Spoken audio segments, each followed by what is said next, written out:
Madam Mayor Dr. Beena Philip, KT Kunikanan, all the dignitaries on the stage. There is a list here. Namaste to all the dignitaries on the stage. Priyapata Sahodari, Sahodaran Mare. I am really delighted to be here in this wonderful city of Kozhikode. ബഹുമാന്യായ mayor doctor Beena Philip, KT Kunhikannan, വേദിയിലുള്ള ബഹുമാന്യരെ എല്ലാവർക്കും നമസ്തേ. പ്രിയപ്പെട്ട സഹോദരി സഹോദരന്മാരെ, എനിക്ക് ഈ മനോഹരമായ കോഴിക്കോട് സിറ്റിയിൽ വന്ന് നിങ്ങളെ കാണാൻ കഴിഞ്ഞതിൽ വലിയ സന്തോഷമുണ്ട്.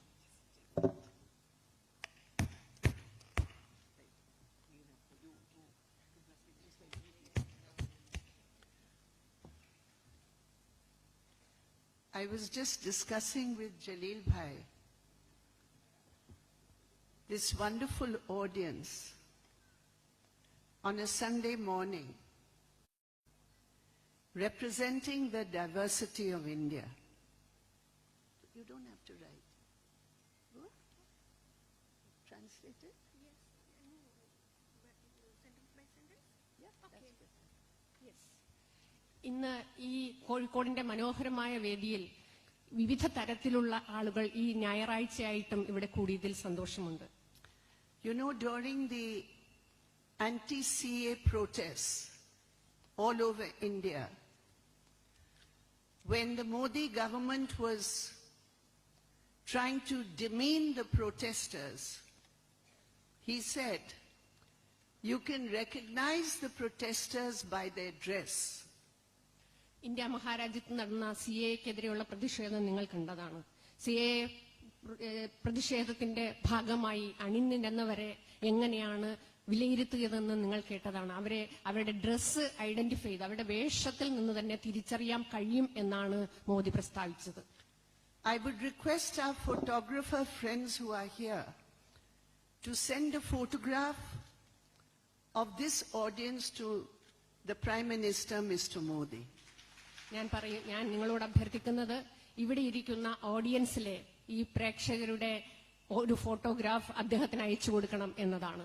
Here we have girls with hijab, we have girls in salwar kameez, we have ladies in saris, we have citizens of India with beards and caps, we have citizens of India wearing the Kerala dress.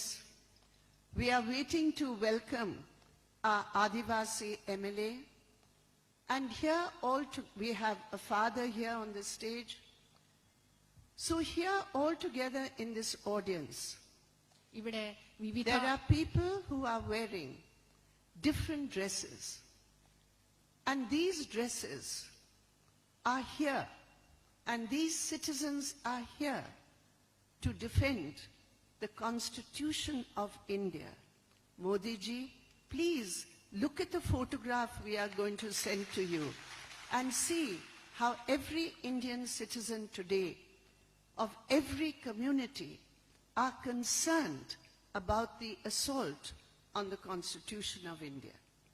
ഇവിടെ വിവിധ വേഷങ്ങളിലുള്ള പെൺകുട്ടികളുണ്ട്, ചുരിദാർ ധരിച്ചവരുണ്ട്, ഹിജാബ് ധരിച്ചവരുണ്ട്, സാരി ഉടുത്തവരുണ്ട്, അതുപോലെ തന്നെ വിവിധ വേഷങ്ങളിലുള്ള പുരുഷന്മാരും എല്ലാം ഉണ്ട്. ഇവിടെ അതുപോലെ തന്നെ വിവിധ വിഭാഗങ്ങളിൽപ്പെട്ട ആളുകളും ഇവിടെ ഇരിക്കുന്നുണ്ട്. ഇവിടെ ബഹുമാന്യനായ ആദിവാസി നേതാവ് ഇവിടെ എത്തുമെന്ന് അറിയിച്ചിട്ടുണ്ട്. അതുപോലെ തന്നെ അഭിവന്ദ്യനായ പിതാവ് ഈ വേദിയിലുണ്ട്. ഇവിടെ വേഷത്തിനും ഒക്കെ അതീതമായി ഇന്ത്യൻ സിറ്റിസൺ എന്ന രീതിയിൽ ഇന്ത്യൻ ഭരണഘടനയെ സംരക്ഷിക്കുകയും സ്നേഹിക്കുകയും ചെയ്യുന്നതിന് വേണ്ടി വിവിധ ആളുകളാണ് ഇവിടെ കൂടിയിട്ടുള്ളത്. ഞാൻ പറയുന്നത് നരേന്ദ്രമോദിയോട് ഈ ഫോട്ടോഗ്രാഫ് നിങ്ങളൊന്ന് നോക്കൂ. ഇവിടെ കൂടിയിരിക്കുന്നത് ഇന്ത്യയിലെ പൗരരാണ്. ഇന്ത്യൻ ഭരണഘടനയെ സ്നേഹിക്കുകയും ഭരണഘടനാ മൂല്യങ്ങൾ സംരക്ഷിക്കുകയും ചെയ്യാൻ വേണ്ടി പ്രതിജ്ഞാബദ്ധരായിട്ടുള്ള ജനങ്ങളാണ് ഇവിടെ കൂടിയിട്ടുള്ളത് എന്നാണ്. I congratulate Shri KT Kunikanan and all our friends here who have come together to form this committee, Protection of the Indian Constitution. ഞാൻ KT കുഞ്ഞിക്കണ്ണനെയും അതുപോലെ ഭരണഘടനാ സംരക്ഷണ സമിതിയുടെ നേതാക്കന്മാരെയും അഭിവാദ്യം ചെയ്യുകയാണ് ഇത്തരത്തിൽ ഭരണഘടനാ മൂല്യങ്ങൾ സംരക്ഷിക്കുന്നതിന് വേണ്ടിയിട്ടുള്ള ഒരു കൂട്ടായ്മ രൂപപ്പെടുത്തിയതിന്. And I think, taking this example and this experience, I am sure others all across India today, understanding the urgency, will also organize such conventions and such committees throughout India. ഇന്ന് ഇതിന്റെ ഇതിനെ ഉദാഹരണമാക്കി, ഈ കൂട്ടായ്മയെ ഉദാഹരണമാക്കി ഇന്ത്യയുടെ പല ഭാഗത്തും ഇതുപോലുള്ള കൂട്ടായ്മകൾ രൂപപ്പെടും എന്ന് തന്നെയാണ് ഞാൻ പ്രതീക്ഷിക്കുന്നത്. And I assure you all my support and my support of the colleagues we have all across India. ഞാൻ ഇവിടെ ഈ പോരാട്ടത്തിന്, ഈ കൂട്ടായ്മയ്ക്ക് എന്റെ എല്ലാ സപ്പോർട്ടും വാഗ്ദാനം ചെയ്യുകയാണ്. My dear friends, we are talking about the protection of the Constitution at a very specific juncture of our history when we are celebrating 75 years of India's independence. ഞാൻ ഇവിടെ ഇന്ത്യയുടെ ഭരണഘടനയുടെ സംരക്ഷണത്തെക്കുറിച്ച് സംസാരിക്കുമ്പോൾ ഇന്ത്യ ഇന്ന് കടന്നുപോകുന്നത് ഒരു പ്രത്യേക കാലഘട്ടത്തിലൂടെയാണ്. ഇന്ത്യ മഹാരാജ്യത്തിന്റെ 75ാം സ്വാതന്ത്ര്യം ആഘോഷിക്കുന്ന വേളയിലാണ്.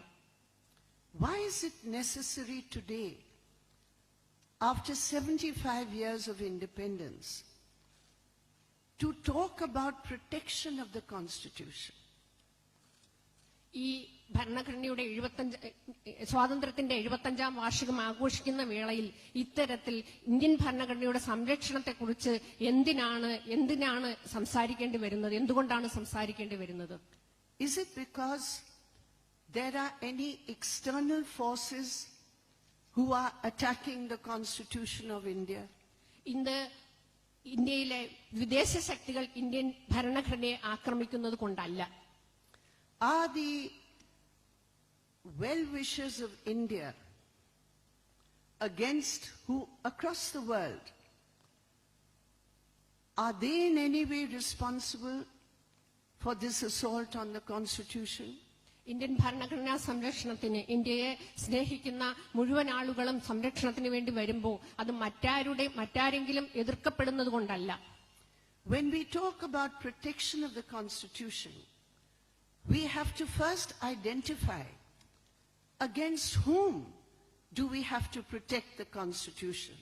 ഭരണഘടനാ സംരക്ഷണത്തെക്കുറിച്ച് ചിന്തിക്കുമ്പോൾ ആദ്യം നമ്മൾ സംസാരിക്കേണ്ടത് ആരാണ് ഭരണഘടനയെ അപകടപ്പെടുത്തുന്നത് എന്നതാണ്. Who are those forces? ആരൊക്കെയാണ് അത്തരം ശക്തികൾ? What are their slogans? എന്താണ് അവരുടെ മുദ്രാവാക്യങ്ങൾ? What are their methods? ആരൊക്കെയാണ് അവരുടെ സഹചാരികൾ? Which sections do they represent? ഏത് തരത്തിലുള്ള ആളുകളാണ് അത്തരം എതിർപ്പുകളുമായി മുന്നോട്ട് വന്നിട്ടുള്ളത്? And to understand the gravity of the situation, we also have to briefly look at our own history.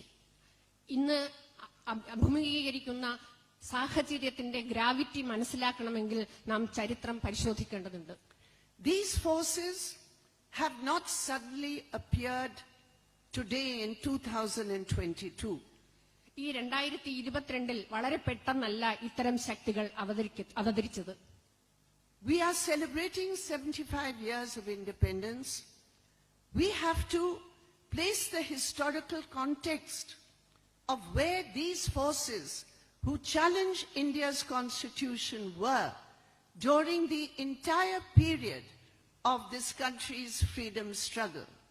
India സ്വാതന്ത്ര്യ സമര പോരാട്ടത്തിന്റെ അടക്കം ചരിത്രം പരിശോധിച്ചുകൊണ്ട് മാത്രമാണ് 75ാം വാർഷികം ആഘോഷിക്കുന്ന വേളയിൽ നാം ഇതിനെ പരിശോധിക്കേണ്ടത്. The fact of the matter, my dear friends, is that for the first time in the history of independent India, we have in power a force which has neither any belief in the Constitution of India nor has played any role in fighting for the freedom of India. Indian ഭരണഘടനയിലൂടെയോ ഇന്ത്യയുടെ സ്വാതന്ത്ര്യത്തെയോ സംബന്ധിച്ച് അതിൽ യാതൊരു പങ്കും വഹിക്കാത്ത അല്ലെങ്കിൽ ആ ഭരണഘടനയെ വിശ്വസിക്കാത്ത ആൾക്കാരിൽ നിന്നാണ് ഭരണഘടനയ്ക്കെതിരെയുള്ള ആക്രമണം വരുന്നത്. And if we look at the history of the Bharatiya Janata Party, the ruling party in India, we find very clearly its ancestry. ഇന്ന് ഇന്ത്യ രാജ്യം ഭരിച്ചുകൊണ്ടിരിക്കുന്ന BJPയുടെ ചരിത്രം പരിശോധിച്ചാൽ തന്നെ നമുക്കത് മനസ്സിലാവുന്നതാണ്. We look at their icons. അവരെ പ്രതീകങ്ങളെ നമുക്ക് തിരിച്ചറിയേണ്ടതുണ്ട്, മനസ്സിലാക്കേണ്ടതുണ്ട്. And we trace the reality that these were the very people, Savarkar, Hegdewar, Golwalkar, the icons of the Bharatiya Janata Party, who were that members of the Hindu Mahasabha, the creator of the RSS. And we look at that whole family, and we look at their ideology, and we understand their roots.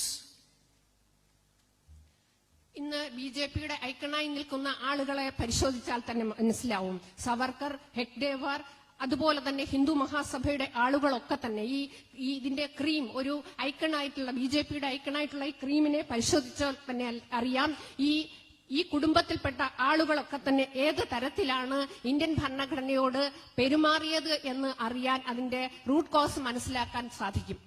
It is necessary because today the BJP, RSS and the Sangh Parivar are operating under the cloak, under the mask of nationalism.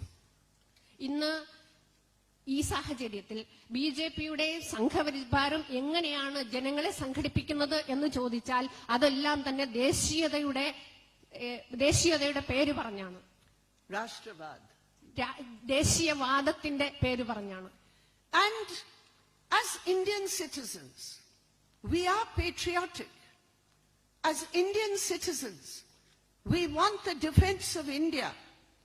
As Indian citizens, we understand the feeling of patriotism in the minds of hearts of every single Indian. നമ്മൾ ഇന്ത്യക്കാരാണ്. നമ്മളുടെ എല്ലാം മനസ്സിൽ ദേശസ്നേഹമുണ്ട്. പക്ഷേ ആ ദേശസ്നേഹം എന്നത് India എന്ന സ്നേഹമാണ്. And today, that slogan of nationalism, we say it is a fake nationalism. And why do we say it is a fake nationalism? Because they link that nationalism with a majoritarian view based on a religion. ഇന്ന് അവർ മുന്നോട്ട് വയ്ക്കുന്നത് കപട ദേശീയവാദമാണ്. BJP മുന്നോട്ട് വയ്ക്കുന്ന ദേശീയവാദം ഭൂരിപക്ഷ വർഗീയതയുടെ ദേശീയവാദമാണ് ഇന്ന് മുന്നോട്ട് വെക്കുന്നത്.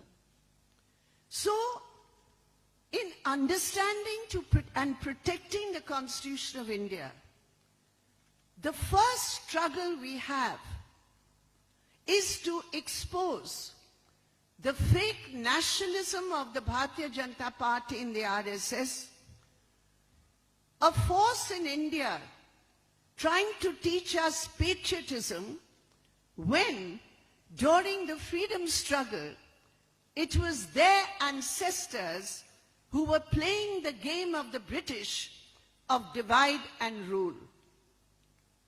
ഭരണഘടനാ സംരക്ഷണത്തെക്കുറിച്ച് പറയുമ്പോൾ നാം മനസ്സിലാക്കേണ്ടത് BJPയുടെയും ഇതിന്റെ യഥാർത്ഥ കാരണങ്ങളിലെ കുറിച്ചാണ്. BJPയുടെയും RSS നടത്തിയ ഇടപെടലുകളെ കുറിച്ചാണ്. ഇന്ത്യയുടെ സ്വാതന്ത്ര്യ സമര പോരാട്ടത്തിൽ അവർ വഹിച്ച പങ്കിനെ കുറിച്ച് നാം മനസ്സിലാക്കേണ്ടതുണ്ട്. അവർ ഭിന്നിപ്പിക്കുക, ഭരിക്കുക എന്ന തന്ത്രത്തെ അനുകൂലിച്ചതിനെ സംബന്ധിച്ച് നാം മനസ്സിലാക്കേണ്ടതുണ്ട്. I would like to stress that Hindutva nationalism, the creed of those who rule India today, is disastrous for our country. ഇന്ന് ദേശീയവാദത്തെ സംബന്ധിച്ച്, രാഷ്ട്രവാദത്തെ സംബന്ധിച്ച് പറയുന്നവർ നടത്തുന്ന അപകടങ്ങൾ നാം മനസ്സിലാക്കേണ്ടതുണ്ട്. Because their contention is that it is only those who believe in Hindutva who can be nationalist or patriotic. അവരുടെ ഉദ്ദേശം എന്നത് ഹിന്ദുത്വയിൽ വിശ്വസിക്കുന്നവർ മാത്രമാണ് ദേശസ്നേഹികൾ എന്നത് മാത്രമാണ്. This deliberate distortion of history and this deliberate hijacking of the issues of patriotism goes against everything that the Indian Constitution stands for. ഇത്തരത്തിൽ ചരിത്രത്തെ വളച്ചൊടിക്കുന്നത്, ദേശീയതയെ വളച്ചൊടിക്കുന്നത്, ദേശരാഷ്ട്രവാദത്തെ വളച്ചൊടിക്കുന്നത് ഇന്ത്യയുടെ ഭരണഘടനയുടെ മൂല്യങ്ങൾക്ക് എതിരാണ്. I don't want to go into all the details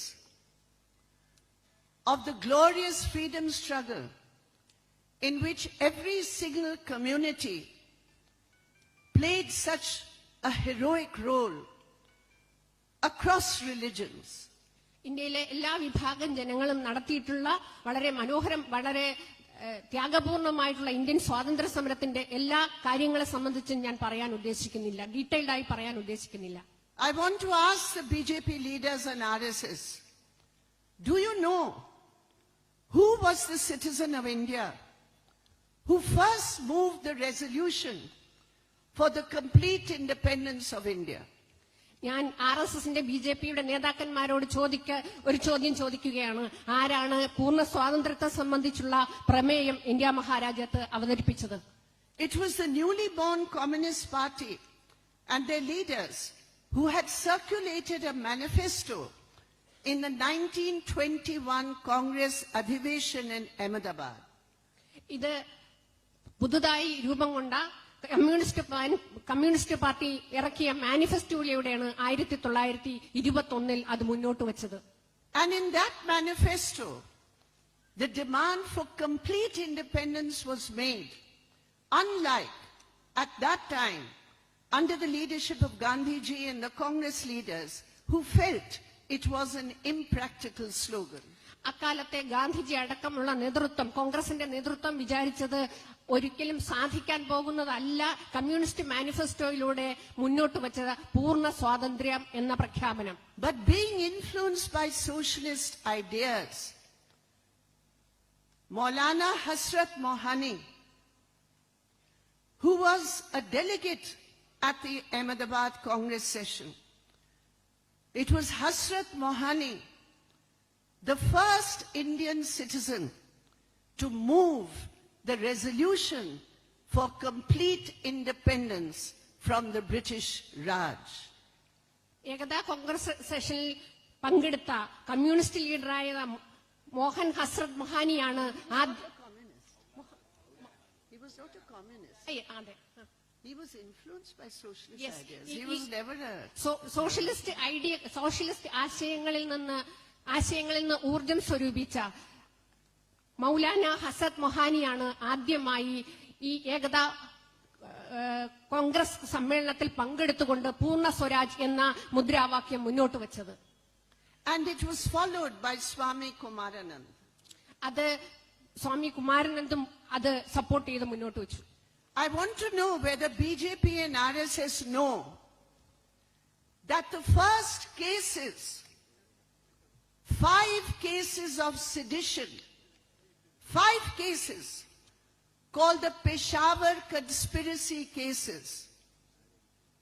In all those 5 cases, almost all of those accused happened to belong to the Muslim community. BJPയും RSS നേതാക്കൾക്ക് അറിയാമോ എന്ന് എനിക്കറിയില്ല. ആദ്യമായി രാജ്യദ്രോഹ കുറ്റം രജിസ്റ്റർ ചെയ്ത 5 കേസുകൾ രജിസ്റ്റർ ചെയ്തു. പെഷവാർ ഗൂഢാലോചന കേസിൽ ആ 5 രജിസ്റ്റർ ചെയ്ത 5 കേസിലും മുസ്ലിം വിഭാഗത്തിലുള്ളവരായിരുന്നു കുറ്റവാളികളായി പ്രഖ്യാപിക്കപ്പെട്ടത്. And in those cases, the first person to be arrested was called Muhammad Akbar, and he was locked in jail under the sedition clauses, and a large number of young men were locked up for over 7 years in the jails of British India. ആദ്യമായി രാജ്യദ്രോഹ കുറ്റത്തിന് arrest ചെയ്യപ്പെട്ട മുഹമ്മദ് അക്ബർ ആയിരുന്നു. അദ്ദേഹത്തെ രാജ്യദ്രോഹ കുറ്റത്തിന് ജയിലിൽ അടച്ചിരുന്നു. ഏകദേശം 7 വർഷത്തോളം അദ്ദേഹം ജയിലിൽ കഴിയേണ്ടി വന്നു. And while the people of India were fighting for freedom unitedly. Hindus, Muslims, Christians, Sikhs, Dalits under the leadership of Dr. Babasaheb Ambedkar, Adivasis, and lakhs of women who were coming out for India's freedom. What were the BJP and RSS, their icons, doing? ഇന്ത്യയുടെ സ്വാതന്ത്ര്യ സമരത്തിന് വേണ്ടി വിവിധ തലത്തിലുള്ള ആളുകൾ, മുസ്ലിങ്ങൾ, സിഖുകാർ, ഹിന്ദുക്കൾ, അതുപോലെ തന്നെ ബാബാ സാഹേബ് അംബേദ്കറുടെ നേതൃത്വത്തിലുള്ള ദളിത് വിഭാഗങ്ങൾ, ആദിവാസികൾ, എല്ലാ ആളുകളും കൂട്ടത്തോടെ ഇന്ത്യൻ സ്വാതന്ത്ര്യ സമരത്തിൽ പങ്കെടുത്തപ്പോ ബിജെപിയുടെ ആളുകൾ എന്തു ചെയ്യുകയായിരുന്നു? Their slogan was a Hindu Rashtra. Their slogan was to Hinduize politics and to militarize Hinduism. അവരുടെ മുദ്രാവാക്യം ഹിന്ദു രാഷ്ട്രവാദമായിരുന്നു അവർ മുന്നോട്ട് വെച്ചത്. അവർ ഹിന്ദുത്വവൽക്കരണമായിരുന്നു അവരുടെ ഉദ്ദേശം. അത്തരത്തിലുള്ള ഒരു രാഷ്ട്ര നിർമ്മിതിക്ക് വേണ്ടിയാണ് അവർ പ്രവർത്തിച്ചത്. Who was the first person to give the slogan of two nations? ആരാണ് ദേശീയവാദം ആദ്യമായി ഉയർത്തിയത്? We know the tragedy of partition. നമുക്ക് പാർട്ടീഷന്റെ ചരിത്രം നന്നായിട്ട് അറിയാം. We know and mourn the deaths of lakhs of Indians. നമുക്ക് അതിന്റെ ഭാഗഭാക്കായി നിരവധിയായിട്ടുള്ള ലക്ഷക്കണക്കിന് ആളുകൾ അനുഭവിച്ച ത്യാഗങ്ങളെ സംബന്ധിച്ചും അറിയാം. But who was the first person who gave the theory of the two-nation theory? അത്തരത്തിലുള്ള ദ്വിരാഷ്ട്രവാദത്തിന്റെ ഭാഗമായി വന്നത് ആരായിരുന്നു എന്നതും ചരിത്രം രേഖപ്പെടുത്തിയതാണ്. In 1937, in the session of the Hindu Mahasabha, it was V.D. Savarkar who first said that there are two nations in the main in India, that is Bharat, the Hindus and the Muslims, and two nations cannot survive together. 1937 Hindu മഹാസഭയുടെ സമ്മേളനത്തിൽ ആദ്യമായി VD. സവർക്കറാണ് ദ്വിരാഷ്ട്രവാദം മുന്നോട്ട് വെച്ചത്. ഒരിക്കലും India എന്ന രാജ്യം ഒരു രാജ്യമായി നിലനിൽക്കാൻ, ഒരുമിച്ച് സർവൈവ് ചെയ്യാൻ, നിലനിൽക്കാൻ കഴിയില്ല ആയിരുന്നു അദ്ദേഹത്തിന്റെ വാദം. And in 1940, this two-nation theory was repeated by Jinnah in his Lahore session. 1940 ഇത്തരത്തിലുള്ള ദ്വിരാഷ്ട്രവാദത്തെ സംബന്ധിച്ചുള്ള ആവശ്യവുമായി ജിന്നയും മുന്നോട്ട് വന്നു. It is necessary to recall all these incidents of history. ഈ കാര്യങ്ങളെല്ലാം തന്നെ ചരിത്രത്തിൽ രേഖപ്പെടുത്തിയിട്ടുള്ളതാണ്. It is necessary because the people of India know that the main strength which defeated the British was the united will of the people of India. ഇന്ത്യയുടെ ചരിത്രത്തിൽ രേഖപ്പെടുത്തിയിട്ടുള്ളതാണ് India മഹാരാജ്യത്തിലെ ആളുകളുടെ ഐക്യത്തോടുകൂടിയുള്ള, കൂട്ടായ്മയോടുകൂടിയുള്ള പോരാട്ടത്തിന്റെ ഭാഗമായിട്ടാണ് India മഹാരാജ്യം സാധുതമായത് എന്നത്. And it is this will and unity of the people of India which led to the ultimate values and spirit of the Constitution of India. ഇതേ സ്പിരിറ്റും ഇതേ ആവേശവും ഇതേ ഊർജവുമാണ് ഇന്ത്യ മഹാരാജ്യത്തിന്റെ ഭരണഘടനാ നിർമ്മിതിയിലും ഭരണഘടനയിലും മൂല്യങ്ങളായി വർത്തിച്ചിട്ടുള്ളത്. And since secularism was the fundamental and a foundational principle of the freedom struggle, it is but natural that the spirit of secularism should be there, permeating every clause of our Constitution. ഇന്ത്യയുടെ സ്വാതന്ത്ര്യ സമര പോരാട്ടങ്ങളുടെ മൂല്യങ്ങളായാണ് Indian ഭരണഘടനയിൽ secularism, മതേതരത്വം എന്നത് രൂപപ്പെടുത്തിയത്. അതിലാണ് India മഹാരാജ്യം ഇന്നും മുന്നോട്ട് പോകുന്നത്. And the two basic pillars of our Constitution, democracy and secularism, are what is keeping our country as it is today. ഇന്ന് ഇന്ത്യ മഹാരാജ്യം നിലനിൽക്കുന്നത് മതേതരത്വവും ജനാധിപത്യവും എന്ന രണ്ട് നെടും തൂണുകളുടെ സാന്നിധ്യത്തിലാണ്, അല്ലെങ്കിൽ പിൻബലത്തിലാണ്. It is only if we have secularism and democracy that we can have social justice. ഇന്ന് നിലവിലുള്ള മതേതരത്വവും ജനാധിപത്യവും നിലവില്ലെങ്കിൽ ഒരു കാരണവശാലും സാമൂഹ്യനീതി എന്നത് ബോധപൂർവമായി ഉണ്ടാക്കിയെടുക്കാൻ കഴിയില്ല. It is only if we have secularism and democracy that we can really fight to eliminate the caste system in India. India മഹാരാജ്യത്തെ ജാതി വ്യവസ്ഥയ്ക്കെതിരെയുള്ള പോരാട്ടത്തിന് ഈ മതേതരത്വവും ജനാധിപത്യവും അത്യന്താപേക്ഷിതമാണ്. It is only if we have secularism and democracy that the diversity of India, reflected in the federal structure of the constitution, can be saved. ഇന്ത്യയുടെ federal സിസ്റ്റവും ബഹുസ്വരതയും ഇന്ന് നിലനിൽക്കുന്നത് തീർച്ചയായും ഈ മതേതരത്വവും അതുപോലെ തന്നെ ജനാധിപത്യവും എന്ന ആശയം നിലനിൽക്കുന്നത് കൊണ്ടാണ്. And therefore, it is obvious that anybody, any force, any political platform which assaults secularism, which assaults democracy, is undoing the very fabric of India. ഇന്ത്യയുടെ അടിസ്ഥാനം തകർക്കുന്നത് പോലെയാണ് ഇന്ത്യ മഹാരാജ്യത്തിന്റെ ജനാധിപത്യവും അതുപോലെ തന്നെ മതേതരത്വവും ഏത് ശക്തികളായാലും ഏത് രാഷ്ട്രീയ വിഭാഗക്കാരായാലും എന്ത് പ്ലാറ്റ്ഫോമിലായാലും എതിർത്താൽ ഉണ്ടാകുന്നത്. As an Indian, I hang my head in shame when I see in India's parliament elected leaders, ministers, important ministers saying that secularism is a word which must be removed from the Indian constitution. ഇന്ന് India മഹാരാജ്യത്തെ ഒരു പൗര എന്ന തലത്തിൽ എനിക്ക് വിഷമമുണ്ട്. കാരണം ഇന്ത്യയുടെ parliament അംഗങ്ങൾ അതുപോലെ തന്നെ മന്ത്രിമാർ അടക്കം സെക്യുലറിസം എന്ന പദം, മതേതരത്വം എന്ന പദം ഇന്ത്യൻ ഭരണഘടനയിൽ നിന്ന് മാറ്റണമെന്ന് അഭിപ്രായപ്പെടുന്നതിനോട്. In 1950, when the constitution was formed, and it was placed before the people of India, it was the RSS leaders who said, there is nothing in this constitution which is Indian.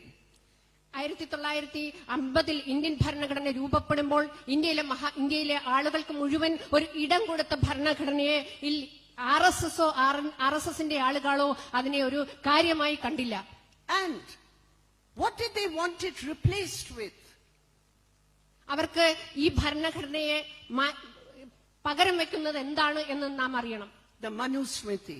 മനുസ്മൃതി കൊണ്ടാണ് Indian ഭരണഘടനയെ പകരം വെക്കാൻ I don't ശ്രമിക്കുന്നത്. have to explain to this audience what the Manusmriti is. മനുസ്മൃതിന്റെ ഉള്ളടക്കത്തെ സംബന്ധിച്ച് എല്ലാവരും മനസ്സിലാക്കിയിട്ടുണ്ടോ എന്ന് എനിക്കറിയില്ല. Women know. സ്ത്രീകൾക്കറിയാം, Dalits know. ദളിതർക്കും അറിയാം, Every Indian citizen knows. എല്ലാ ഇന്ത്യൻ പൗരർക്കും മനസ്സിലാകും. It is a testament for inequality. അസമത്വത്തിന്റെ മൂല്യങ്ങളാണ് അതിനകത്തുള്ളത്. And that is what the Hindutva ideology represents today in the year 2022. ഈ 2022 ബിജെപിയുടെ ആളുകൾ ഉൾക്കൊള്ളുന്നതും അതേ മൂല്യമാണ്. And it is in this historical context that we see today that it is not the Constitution of India, which is the symbol of 75 years of India's independence.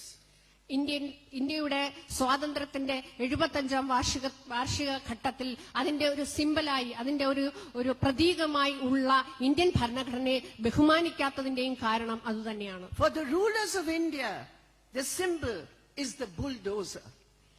ഭരണാധികാരികൾക്ക് ഇതൊരു ബുൾഡോസറിനെ പോലെ വളരെ സിമ്പിളാണ്. ബുൾഡോസർ കൊണ്ട് And don't look at the bulldozer just as a machine. Bulldozer എന്ന് പറഞ്ഞാൽ ഒരു യന്ത്രമല്ല. It is not. It is a machine, of course. യഥാർത്ഥത്തിൽ ഇതൊരു യന്ത്രമാണ്. But it is also an ideology. പക്ഷേ അതൊരു പ്രത്യയശാസ്ത്രം കൂടിയാണ്. It is also a political strategy. ഇത് അവരുടെ രാഷ്ട്രീയ സ്ട്രാറ്റജിയുടെ സിംബൽ കൂടിയാണ്. And it is to bulldoze the rights of minorities in India, of Dalits in India, of women in India. ഇന്ത്യയിലെ സ്ത്രീകളുടെ അതുപോലെ തന്നെ ന്യൂനപക്ഷങ്ങളുടെ മൈനോറിറ്റീസിന്റെ ഒക്കെ ഐഡിയോളജിക്ക് ഇല്ലാതാക്കാനുള്ള ഒരു സിംബൽ കൂടിയാണ്. And it means also reversing many of the laws that we have in India. ഇന്ന് നിലവിലുള്ള വിവിധ തരത്തിലുള്ള നിയമങ്ങൾക്കെതിരെയുള്ള സിംബൽ കൂടിയാണ്. What happened in Banaras? ഇന്ന് ബനാറസിൽ എന്താണ് സംഭവിച്ചത് എന്ന് നിങ്ങൾക്കറിയാം. What is this whole dispute about the Gyan Vyapi mosque? Gyan വ്യാപി ഈ പള്ളിയിൽ സംഭവിച്ചത് എന്താണെന്ന് നിങ്ങൾക്കറിയാം.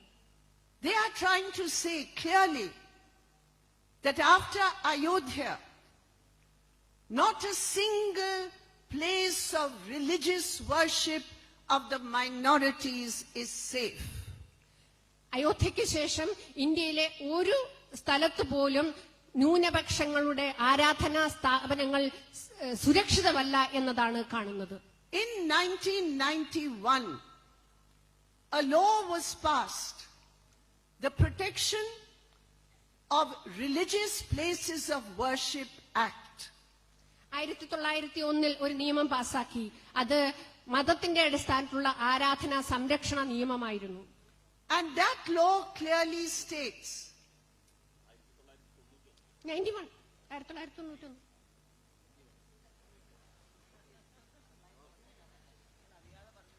No dispute here. And that law clearly states that the status quo of every religious place of worship which was there in August 1947 will continue except for the Ayodhya issue because the case went on after that date. 1991 കൊണ്ടുവന്ന നിയമം പറഞ്ഞത് 1947 ഓഗസ്റ്റിന് മുന്നേയുള്ള എല്ലാ ആരാധനാലയങ്ങളും അതേപടി നിലനിൽക്കും, ഒരെണ്ണം ഒഴികെ, അയോധ്യ ഒഴികെ. അയോധ്യയിലെ കേസ് നടന്നുകൊണ്ടിരിക്കുന്നത് കൊണ്ട്.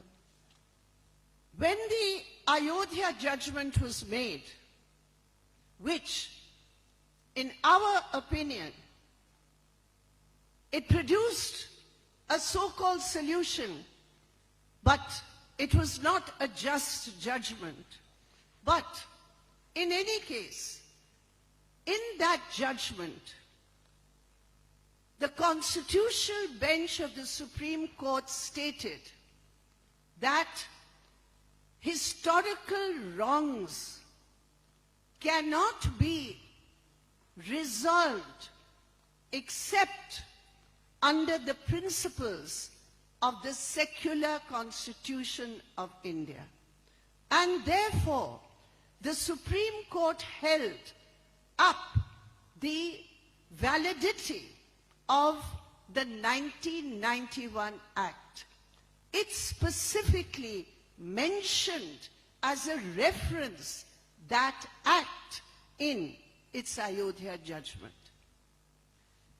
അയോധ്യ ജഡ്ജ്മെന്റ് വന്നതിന് ശേഷം ആ ജഡ്ജ്മെന്റ് ജസ്റ്റ് ജഡ്ജ്മെന്റ്, നീതിപൂർവകമായിട്ടുള്ള ജഡ്ജ്മെന്റ് ആണ് എന്ന അഭിപ്രായമില്ല. പക്ഷേ ആ ജഡ്ജ്മെന്റിനകത്ത് കോൺസ്റ്റിറ്റ്യൂഷൻ ബെഞ്ച് വളരെ കൃത്യമായി പറഞ്ഞു, അത് ചരിത്രപരമായി രേഖപ്പെടുത്തപ്പെട്ട ഈ സെക്യുലർ സിസ്റ്റത്തിനെ നിലനിർത്തുന്നതിന് വേണ്ടി 1991 നിയമത്തെ എടുത്തു പറയാൻ സുപ്രീം കോടതി തയ്യാറായി.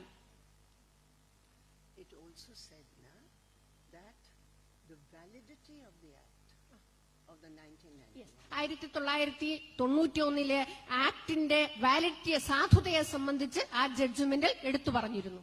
But then, why did the lower courts in Banaras accept that petition? പക്ഷേ ബനാറസിലെ കോടതി എന്താണ് ചെയ്തത്?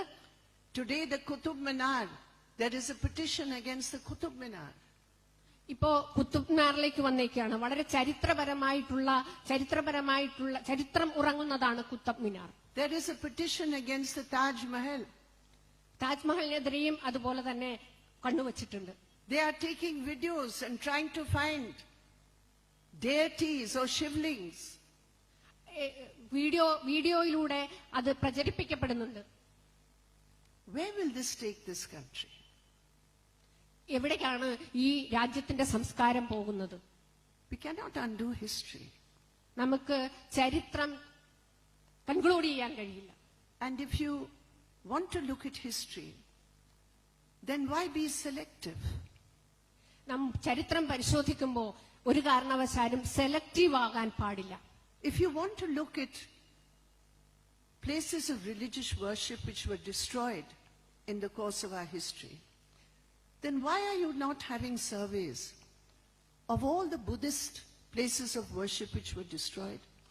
ഇന്ന് നാം ഈ മതന്യൂനപക്ഷങ്ങളുടെ ആരാധനാലയങ്ങളെ സംബന്ധിച്ച് പരിശോധിക്കുമ്പോൾ അവർ നടത്തിയിരുന്ന അതിന്റെ പ്രോക്താക്കൾ നടത്തിയിരുന്ന സർവീസിനെ സേവനത്തെക്കുറിച്ച് നാം മനസ്സിലാക്കേണ്ടതുണ്ട്.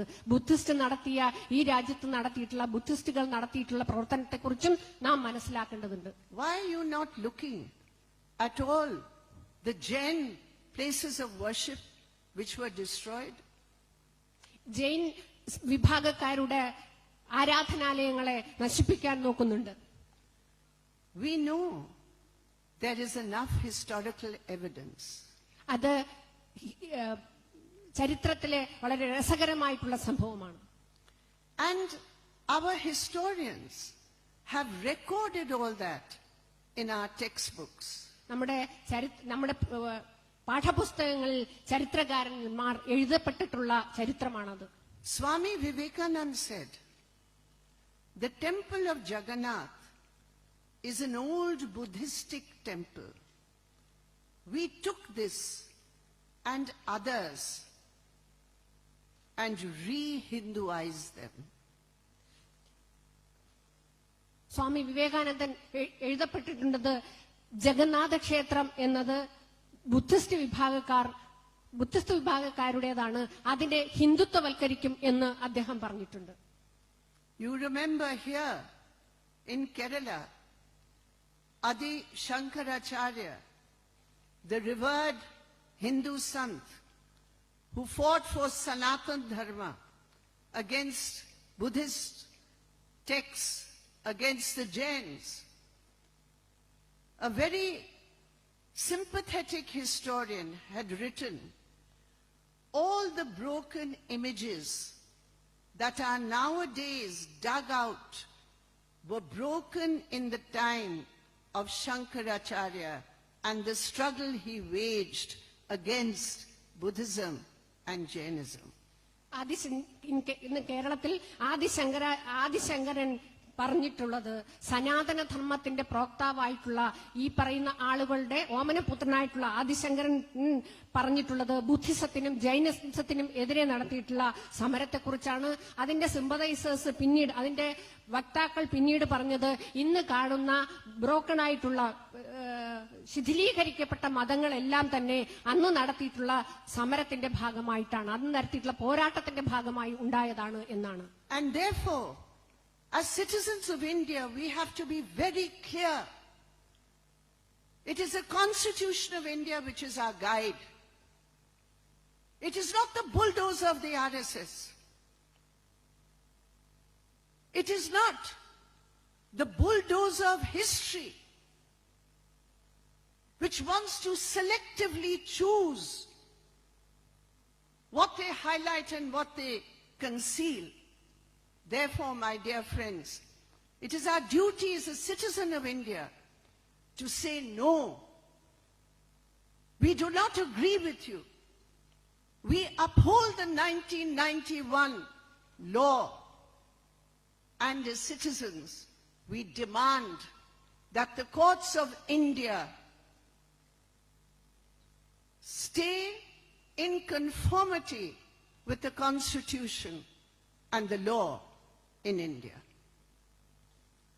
ഇന്ന് ഭരണഘടനാ മൂല്യങ്ങൾക്കെതിരെ മാത്രമല്ല ബിജെപിയുടെ ബുൾഡോസർ കൊണ്ടുവരുന്നത്, ഇന്ത്യയുടെ ചരിത്രത്തിനെതിരെയുള്ള ബുൾഡോസറാണ് ബിജെപി കൊണ്ടുവരുന്നത്. അവർ എന്താണോ ഹൈലൈറ്റ് ചെയ്യാൻ ഉദ്ദേശിക്കുന്നത്, അവരെന്താണോ ആളുകളുടെ മുന്നിൽ പ്രദർശിപ്പിക്കാൻ ഉദ്ദേശിക്കുന്നത്, അതിനെ നിലനിർത്തി അവർ തമസ്കരിക്കാൻ ഉദ്ദേശിക്കുന്നതിനെതിരെയുള്ള ബുൾഡോസറാണ് കൊണ്ടുവരുന്നത്. ഈ സാഹചര്യത്തിൽ ഇന്ത്യൻ സിറ്റിസൺ ആയിട്ടുള്ള ഇന്ത്യയുടെ പൗരരായിട്ടുള്ള നമുക്ക് ഭരണഘടനാ മൂല്യങ്ങൾ ഉയർത്തിപ്പിടിക്കണം. അതുപോലെ തന്നെ 1991 നിയമങ്ങളെയും ഉയർത്തിപ്പിടിക്കേണ്ടതുണ്ട്. അതുകൊണ്ട് ഇന്ത്യ മഹാരാജ്യത്തെ മുഴുവൻ ആളുകളും ഇന്ത്യൻ ഭരണഘടനാ മൂല്യങ്ങൾക്ക് വേണ്ടി പൊരുതേണ്ടതുണ്ട്.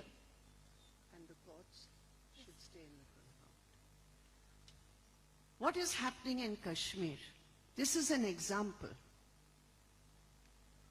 Today, all of us here extend our deep solidarity, our sympathy, our deep condolences to the community of the Kashmiri Pandits who are being targeted by inhuman, barbaric militants and terrorists. ഇന്ന് കാശ്മീരിൽ എന്താണ് സംഭവിക്കുന്നതെന്ന് നമുക്കറിയാം. കാശ്മീർ ഇന്ന് ഇന്ത്യയുടെ ഉദാഹരണമാണ്. കാശ്മീരിലെ വിഷമം അനുഭവിക്കുന്ന കാശ്മീരി പണ്ഡിറ്റിനോട് നമുക്ക് ഐക്യദാർഢ്യപ്പെടേണ്ടതുണ്ട്, അവരോട് സ്നേഹം കാണിക്കേണ്ടതുണ്ട്, അവരുടെ പോരാട്ടങ്ങളോട് ഒപ്പം നിൽക്കേണ്ടതുണ്ട്, അവരനുഭവിക്കുന്ന ദൈന്യതകളെ നാം തിരിച്ചറിയേണ്ടതുണ്ട്. And while the last 2 or 3 months have seen a huge increase, more than 19 members of the Kashmiri Pandit and even migrant workers from outside Kashmir who went there, who were killed. 19 were killed in the last 2 or 3 months. ഇന്ന് കഴിഞ്ഞ 2-3 മാസത്തിനുള്ളിലായി കാശ്മീരിലെ migrant ആയിട്ടുള്ള ആളുകളെയും കാശ്മീരി പണ്ഡിറ്റ്സും അടങ്ങുന്ന 19 പേരാണ് കൊല്ലപ്പെട്ടത്. And along with them, any and every Kashmiri, including local people, Muslims in Kashmir, who are opposing the terrorists, have been brutally shot dead. അതോടൊപ്പം തന്നെ കാശ്മീരിലെ സാധാരണ ജനങ്ങൾ, പ്രത്യേകിച്ച് അവിടുത്തെ ലോക്കൽ പീപ്പിൾ ആയിട്ടുള്ള മുസ്ലിം വിഭാഗക്കാരും ഭീകരരാൽ ആക്രമിക്കപ്പെടുന്നു. How are these terrorists and militants killing unarmed civilians? How are they operating with such freedom in that area? ഈ നിരായുധരായിട്ടുള്ള സാധാരണക്കാരനെ കൊല്ലാൻ വേണ്ടി മിലിറ്റൻസിനെ ഉപയോഗിക്കുന്നത് എന്തിനാണ് എന്ന് നാം തിരിച്ചറിയേണ്ടതുണ്ട്. Who is in charge of Kashmir today? ഇന്ന് കാശ്മീരിന്റെ ചുമതലക്കാരൻ ആരാണ് എന്ന് നാം മനസ്സിലാക്കണം. It is directly the Home Ministry of India under Amit Shah. ഇന്ത്യയുടെ ഹോം മിനിസ്റ്റർ ആയിട്ടുള്ള അമിത് ഷാ നേരിട്ടാണ് കാശ്മീരിന്റെ ചുമതല വഹിക്കുന്നത്. The movement of the army, the deployment of forces, the deployment of every police force, the intelligence force, it is all under Mr. Amit Shah. ഇന്ന് അവിടുത്തെ police ഫോഴ്സിന്റെ, പട്ടാളത്തിന്റെ, ഇന്റലിജൻസിന്റെ എല്ലാം നേരിട്ട് നയിക്കുന്നത് അമിത്ഷായാണ്. From 2010, there was a package for Kashmiri Pandits to go back to the valley. 2010 മുതൽ ഒരു package മുന്നോട്ട് വെച്ചു. അതനുസരിച്ച് കാശ്മീർ പണ്ഡിറ്റിനോട് തിരിച്ചു പോകാൻ പറഞ്ഞു. More than 4,000 such families went back to Kashmir to get employment. ജോലി ലഭിക്കാൻ വേണ്ടി 4000-ഓളം ആളുകൾ കശ്മീരിലേക്ക് തിരികെ വന്നു. These facts are not given to the public. ഇതൊന്നും തന്നെ സാധാരണ ജനങ്ങളുടെ മുന്നിലേക്ക് അത്തരത്തിൽ അറിയപ്പെട്ടിരുന്നില്ല. So from 2010 to 2022, we have never heard of such killings. 2010 മുതൽ 2022 വരെയുള്ള ഈ കാലയളവിൽ അത്തരത്തിലുള്ള കൊല്ലപ്പെടലുകളും അതിക്രമങ്ങളും നാം വല്ലാതെ കേട്ടിരുന്നില്ല. There were political forces in Kashmir, parties in Kashmir, who were committed to the fight to keep Kashmir united against the terrorists and the militants. വിഘടനവാദത്തിനെതിരെ ഒത്തുചേർന്നുകൊണ്ട് ഐക്യത്തോടെ പ്രവർത്തിക്കുന്നതിനു വേണ്ടി കാശ്മീരിൽ രാഷ്ട്രീയ പ്രസ്ഥാനങ്ങളും പൊളിറ്റിക്കൽ പാർട്ടീസുമൊക്കെ പ്രവർത്തിച്ചിരുന്നു. But for the BJP RSS, they could not tolerate it. അതൊന്നും തന്നെ BJP ആർഎസ്എസുകാർക്ക് സഹിക്കാവതായിരുന്നില്ല. They could not tolerate that in 1947 a Muslim majority state decided to join India and not Pakistan. മുസ്ലിം ഭൂരിപക്ഷ ആളുകൾ India മഹാരാജ്യത്തോട് ചേർന്ന് നിൽക്കുന്നതും അവർ പാകിസ്ഥാനിലേക്ക് പോകാതിരുന്നതും ഒരു കാരണവശാലും ഈ ബിജെപി ആർഎസ്എസ് വക്താക്കൾക്ക് സഹിക്കാവതായിരുന്നില്ല. It is a symbol of secularism. അത് മതേതരത്വത്തിന്റെ പ്രതീകമാണ്. and therefore they had to destroy it. അതുകൊണ്ട് അതിനെ അവർക്ക് ഇല്ലാതാക്കണം. They removed fraudulently Article 370 from the Constitution of India. അവർ ഇന്ത്യൻ ഭരണഘടനയിലെ ആർട്ടിക്കിൾ 370 നിഷ്കരണം ഇല്ലാതാക്കി. Himachal Pradesh has special status. അവർക്ക് ഉണ്ടായിരുന്ന സ്പെഷ്യൽ സ്റ്റാറ്റസ് എടുത്തു കളഞ്ഞു. Other states have special status. മറ്റ് സംസ്ഥാനങ്ങൾക്കുണ്ടായിരുന്ന സ്പെഷ്യൽ സ്റ്റാറ്റസ് നിലനിർത്തും. In many states, only locals can buy land. മറ്റ് പല സംസ്ഥാനങ്ങളുമുണ്ട്, അവർ അത് നിലനിർത്തുകയാണ് ഉണ്ടായത്. That is to protect the character of that state. അത്തരം സംസ്ഥാനങ്ങളുടെ സ്വഭാവം സംരക്ഷിക്കാൻ വേണ്ടിയായിരുന്നു ഇത്തരം പ്രത്യേക പദവി നൽകിയിരുന്നത്. But they did not remove the special status of other states. Kashmir ഒഴികെ മറ്റൊരു സംസ്ഥാനത്തിന്റെയും സ്പെഷ്യൽ സ്റ്റാറ്റസ് അവർ എടുത്തു കളഞ്ഞിരുന്നില്ല. It was only Kashmir. Kashmir മാത്രം. And it is a shame that the Congress party in parliament supported the removal of 370.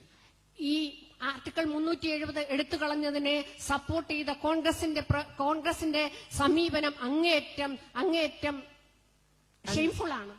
And what is the result of it? What are the consequences of it? എന്താണ് ഇതിന്റെ consequence? എന്താണ് ഇതിന്റെ product? എന്താണ് ഇതിന്റെ പ്രത്യാഘാതം? പ്രത്യാഘാതം, that is the consequence. അനന്തരഫലം. Okay. That all political activity has ceased in Kashmir except the BJP and RSS. ബിജെപിയും RSSും അല്ലാതെ എല്ലാ തരത്തിലുള്ള രാഷ്ട്രീയ പ്രവർത്തനങ്ങളും കാശ്മീരിൽ അവസാനിച്ചു. No political party can function. അവിടെ ഒരു രാഷ്ട്രീയ പ്രസ്ഥാനത്തിനും പ്രവർത്തിക്കാൻ കഴിയുന്നില്ല. So who are the political forces who will take on the terrorists and the militants? ആരാണ് ഈ വിഘടനവാദികളെ അല്ലെങ്കിൽ ഭീകരവാദികളെ സംരക്ഷിക്കുന്ന രാഷ്ട്രീയക്കാർ? So even though everyone has condemned, all the political parties in Kashmir have condemned these barbaric attacks, but they cannot mobilize the people because the reins of government are in the hands of Amit Shah. And therefore, we say clearly, the blood of the innocents who are being butchered in Kashmir, Hindu, Muslim, yes, the militants and terrorists and their backers across the border are primarily responsible. But the blood of those innocents has colored also the hands of those sitting in Delhi. We keep them and make them accountable for what Kashmir is suffering today. കാശ്മീരിലെ രാഷ്ട്രീയ പ്രസ്ഥാനങ്ങൾ ഒന്നും തന്നെ പ്രവർത്തന സ്വാതന്ത്ര്യമില്ല. അവരെല്ലാം തന്നെ കാശ്മീരിൽ നടക്കുന്നത് അപലപിക്കുന്നു. പക്ഷേ അവർക്കൊന്നും തന്നെ സംഘടിതമായി പ്രവർത്തനങ്ങൾ സംഘടിപ്പിക്കാൻ പറ്റുന്നില്ല. കാരണം ഇന്ന് നിലവിലുള്ള നിയമവും നിയമത്തെ നയിക്കുന്നവരും എല്ലാം തന്നെ ഡൽഹിയിലിരുന്ന് നേരിട്ട് നയിച്ചുകൊണ്ടേയിരിക്കുകയാണ്. കാശ്മീരിൽ നടക്കുന്ന വിഘടനവാദത്തെയും അതുപോലെ തന്നെ ഭീകര ആക്രമണങ്ങളെയും അപലപിക്കുമ്പോൾ തന്നെ അതിന് നേതൃത്വം നൽകാൻ, അതിനെ വേണ്ട രീതിയിൽ നേരിടാൻ ഡൽഹിയിൽ നിന്ന് നയിക്കുന്നവർക്ക് ആകുന്നില്ല എന്നത് നാം മനസ്സിലാക്കണം. ഇന്ന് കാശ്മീരിൽ നടക്കുന്ന എല്ലാത്തരം ഭീകരവാദ പ്രവർത്തനങ്ങളും ബിജെപിക്കാണ് അക്കൗണ്ടബിൾ. ബിജെപിയാണ് ഉത്തരവാദി. I know here in Kerala, the fight against the BJP and RSS is taking place in a situation where the main opposition is practicing policies of soft Hindutva. ഇന്ന് കേരളത്തിൽ ആർഎസ്എസിനെതിരെയുള്ള പോരാട്ടങ്ങളെല്ലാം സംഘടിപ്പിക്കുന്നത് അല്ലെങ്കിൽ ആർഎസ്എസിന് എതിരായി നിൽക്കുന്നത് ഇന്ന് socialist ശക്തികളാണ്.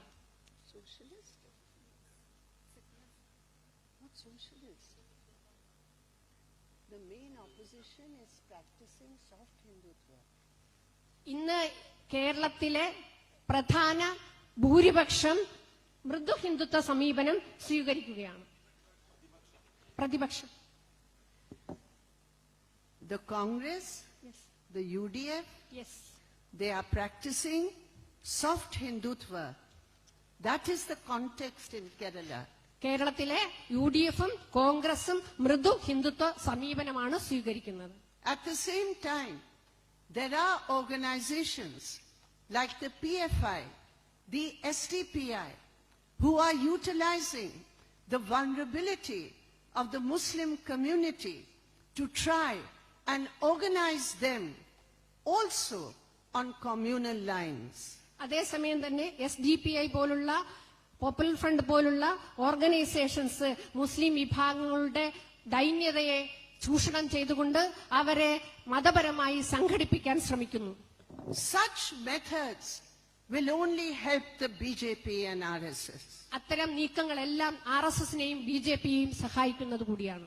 Whether it is soft Hindutva or whether it is trying to organize on fundamental slogans the Muslim community, these are disastrous for the sake of secularism in India. മൃദു ഹിന്ദു സമീപനമായാലും ശരി, മതപരമായി സംഘടിപ്പിക്കപ്പെട്ടുകൊണ്ട് മൗലികവാദപരമായിട്ടുള്ള സമീപനം സ്വീകരിച്ചാലും ശരി, രണ്ടും മതേതരത്വത്തിന് ഭീഷണിയാണ്. We are proud that here in India we have the LDF government, the first government which passed a resolution against the CAA. ഇവിടെ LDF government നമുക്ക് അഭിമാനകരമായിട്ടുള്ള പ്രവർത്തനമാണ് നടക്കുന്നത്. ഇന്ത്യ മഹാരാജ്യത്തിൽ ആദ്യമായി CAAക്കെതിരെയുള്ള ഒരു പ്രമേയം ഔദ്യോഗികമായി പാസാക്കപ്പെട്ടത് കേരളത്തിലെ LDF ഗവൺമെന്റാണ്. We are proud that here in Kerala we have a government without any hesitation will arrest any leader who dares to make a hate speech.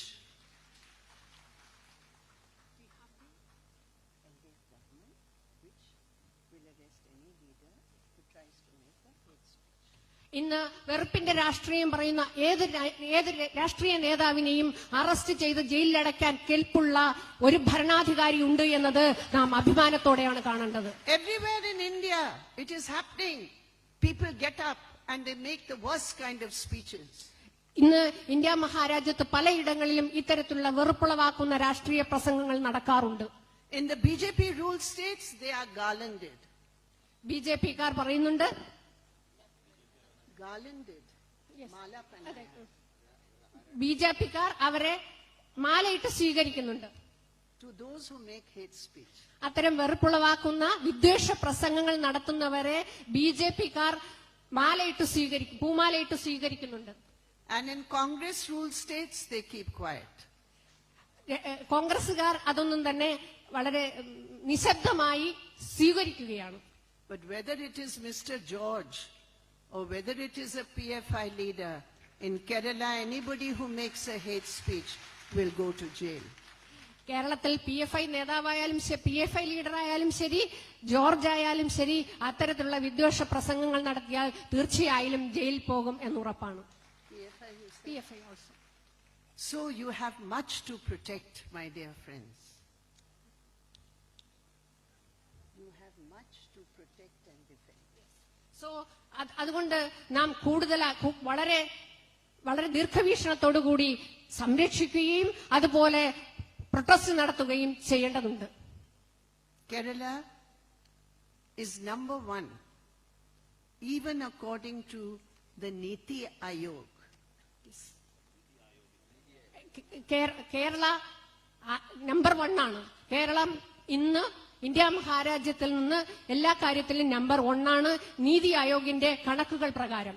Education, health, defense of public sector, Adivasi, Dalit rights, life mission. On so many important issues, you are number 1. വിദ്യാഭ്യാസം, ആരോഗ്യം, ദളിത് സംരക്ഷണം, അതുപോലെ ആദിവാസി പ്രശ്നങ്ങൾ, ഇത്തരം കാര്യങ്ങളിലെല്ലാം തന്നെ India മഹാരാജ്യത്തെ സംസ്ഥാനങ്ങളിൽ Keralam number 1 ആണ്. And most importantly today, in the challenges that you are facing and which India is facing, the challenge to defend people's unity, the challenge to defend cultural pluralism in India, the challenge to defend all that is great and progressive in our history and our traditions. It is you, my dear friends, in Kerala, who will be number one in this big struggle. I thank you very much for inviting me here and for listening to me so patiently. And I thank my dear Gina for doing her best to make this translation translated.